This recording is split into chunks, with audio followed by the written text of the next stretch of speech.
Ребята, будем разбираться, что такое белки. Сколько белков надо в сутки человеку, чтобы поддержать свое здоровье? Селена сколько надо? Тоже относится к нутриентам. Мы говорим о профилактике рака. Мы говорим о том, чтобы у нас железы внутренней секреции работали, если мы не знаем даже эти вещи. Ну, тогда скажите мне, сколько надо витамина D. Вот вся ситуация в стране такая. И после этого мы хотим президентские у нас проекты выполнить здравоохранение, рождаемость, да. А как?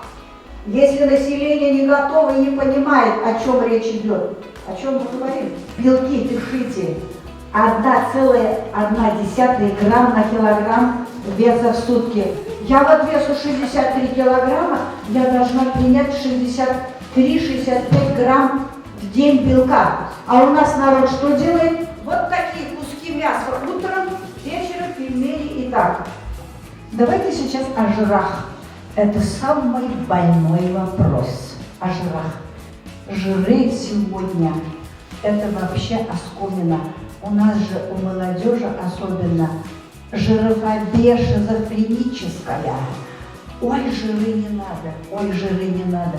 И получили мы вот такими ножками, как цыпленок девочек.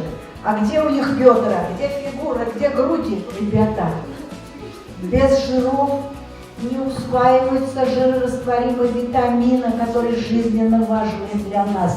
Это витамин D, это витамин Е, это витамин А, это витамин К. 4 витамина.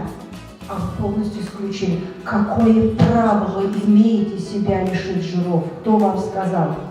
Сколько-то жиров мы кушаем, которые в печеньях, во всех фастфудах, маргаринах, чипсах, которые фри, жареных, везде вот эти трансжиры, которые блокируют нашу эндокринную систему, жировую ткань и сердечно-сосудистую систему. Мы принимаем, ребята, где-то больше 10-15 раз больше, сколько допускается. Нам в сутки допускается 2,2 грамма трансжиров, а мы принимаем 40-30.